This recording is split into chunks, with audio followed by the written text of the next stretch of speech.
They say you always remember the moment everything changes. For me, it was a Thursday night, just after dinner. Olivia was at the sink rinsing dishes when she said it, like she was asking if we had milk. I want to take a solo trip.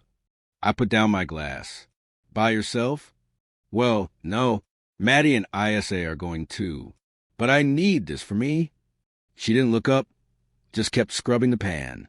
Maddie and Isla were both newly single, both in that post-breakup self-discovery phase, the kind inspired by wine and self-help podcasts. I knew exactly what kind of trip this was going to be. What are you hoping to find over there that you can't find here? I asked. Dry her hands. She finally faced me. I've never done anything on my own, Richard. I went straight from my parents' house into this life. I just need space to feel like myself again. We'd been married 4 years, bought a house the previous summer. I thought we were steady, dependable, maybe not exciting, but solid. It's not about partying, she added quickly, reading my expression. It's not like that. I just need to think. I nodded slowly. So you need space. Before what? Before kids? Before you're too tied down to go bar hopping through Europe with Maddie and her yoga instructor? That's not fair. Which part? The trip, or the fact you're deciding all this without me? She let out a breath. I knew you'd react like this. That's why I almost didn't tell you, until after I bought the tickets. That's when it hit me. This wasn't a discussion. It was a heads up, a polite warning before she did exactly what she wanted anyway. She left the following weekend. I didn't try to stop her, but I made a quiet decision of my own that night, one she wouldn't see coming. I drove her to the airport that morning, not because I wanted to, but because I didn't want her to have any excuse to call me petty. She looked like she was headed to brunch instead of crossing an ocean.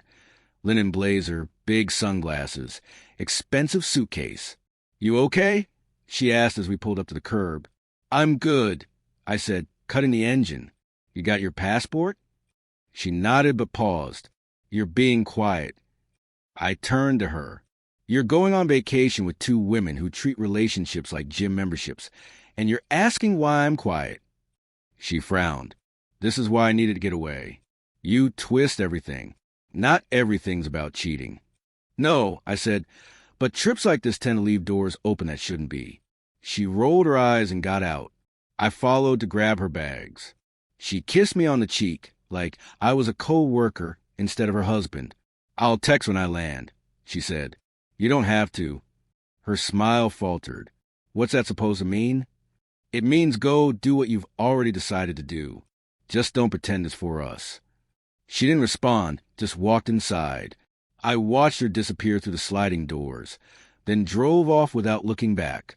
That afternoon, I started combing through our joint accounts. I didn't touch her money. I'm not that guy, but I moved my paycheck to a new bank. I canceled the fall trip we'd planned, had the refund go to my card, changed the billing on everything with both our names, electricity, insurance, streaming. Small things, but they mattered. We weren't separating, not yet, but I was done pretending to be a man whose wife still respected him. She wanted space to find herself. Fine. I'd be here, paying attention. By the 4th day, she posted the first photo. Wine glass cafe table captioned, Lost in Lisbon. Finding peace. Lisbon hadn't even been on their original plan. Then came Seville. Milan. Nice. The 3 of them were clearly winging it, hopping from city to city like undergrads on gap year budgets. Every photo looked curated. Plates of food, sunsets by the sea, sand between their toes. Olivia in flowing dresses and sunglasses, laughing with Maddie or staring dramatically at some piece of art. But one picture made me pause. A group shot, the girls and 3 guys I didn't recognize. One of them had his arm around Olivia's waist. No tags, no context, just a caption. New friends, old souls. I stared at it for a long time. Then I opened a folder on my desktop and started saving screenshots. Call it paranoia. Call it being prepared. Either way, I was done giving the benefit of the doubt. I didn't comment. Didn't like any of her posts, didn't text. She messaged me once that week. Hey, hope everything's good back home. We just got to Barcelona. It's beautiful here. I left it on read. The next day, Maddie posted a video from a beach club. Olivia was dancing barefoot, cocktail in hand. That same guy was there, shirtless, leaning in to say something in her ear. She didn't move away.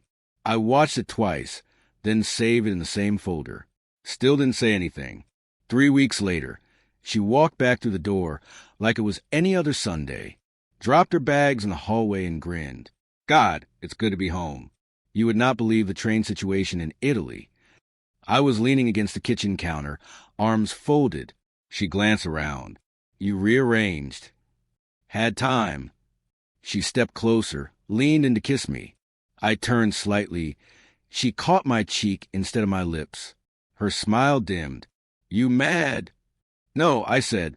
You're back. That's what matters, right? She let out a nervous laugh. Okay, I know how it looked, but it wasn't like that. We just needed a break from everything. Looked like you made some new friends, I said. She hesitated. You saw the posts? I saw enough. Richard, come on. You know how those things go. People end up in group photos. It doesn't mean anything. You weren't wearing your ring. She winced. It was safer that way.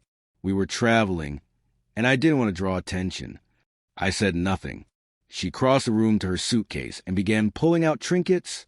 I brought you something, she said, holding up a Vespa-shaped keychain. Remember how you always talked about going to Rome someday? I took it and placed it on the counter. Then I opened the drawer and pulled out the envelope I'd been keeping there. I handed it to her. She opened it slowly. Inside was a printed email from the bank, a notice confirming our accounts were being separated. Beneath that, the paperwork showing I'd begun buying out her share of the house. Tucked in last was contact info for the moving service I'd already scheduled. Her eyes lifted, wide and confused. You're kicking me out? You said you needed space. I said, my tone steady. I made sure you'd plenty. Her voice cracked. After one trip? I took a slow sip of my coffee. After one decision, one that didn't include me, she dropped onto the couch, shaken. It wasn't supposed to be permanent. Richard, I just needed some time. Time for what? To flirt your way through Southern Europe? Pretend you were 20 again.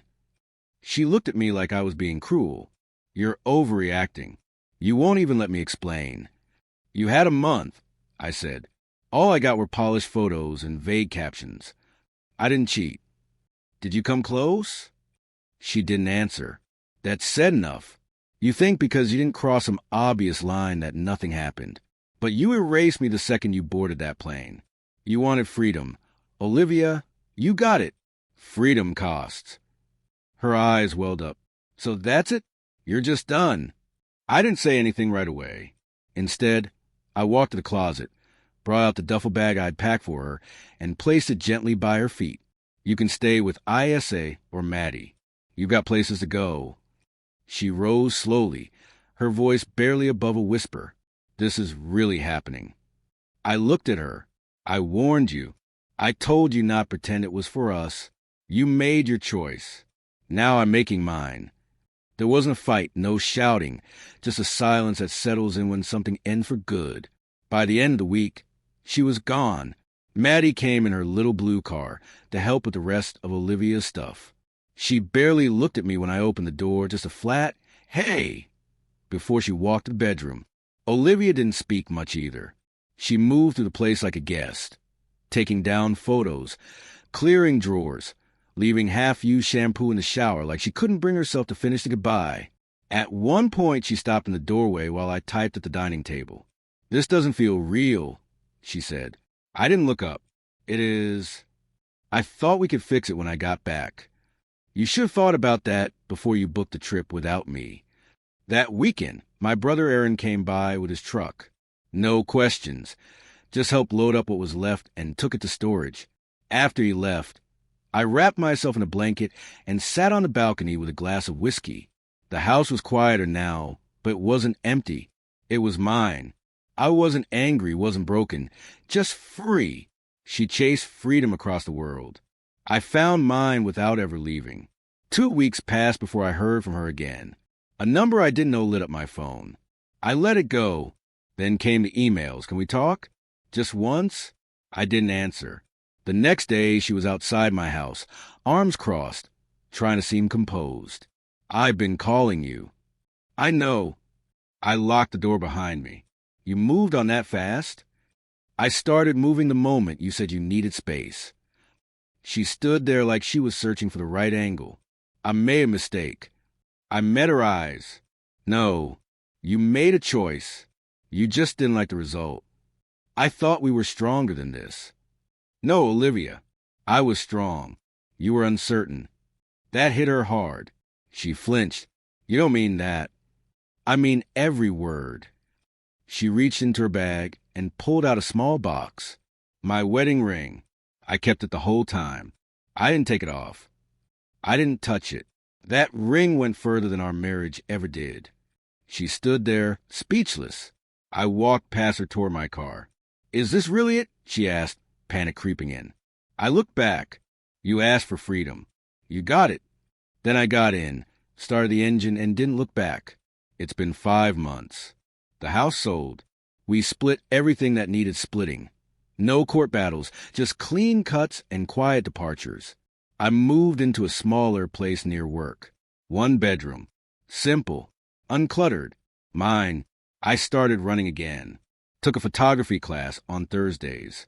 It's strange. The little things that come back when you stop bleeding for someone who wouldn't have done the same for you. Friends still ask, "Are you sure you don't want to talk it out?" She's in therapy. She might have changed. Maybe. But I don't need to know. That's the beauty of truly letting go. I heard she started dating again. A few short flings, nothing lasting. Eventually, she sent one last message. A photo. The Vespa keychain sitting in her hand. No words. I deleted it. She doesn't know I kept mine, not as a keepsake of her, but as a reminder that love, the real kind, isn't about drama or do-overs. It's about who stays when it's hard, who resists when freedom looks tempting.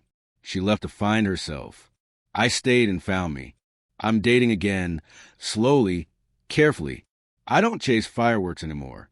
I look for the quiet, the steady, the ones who stay when no one's watching.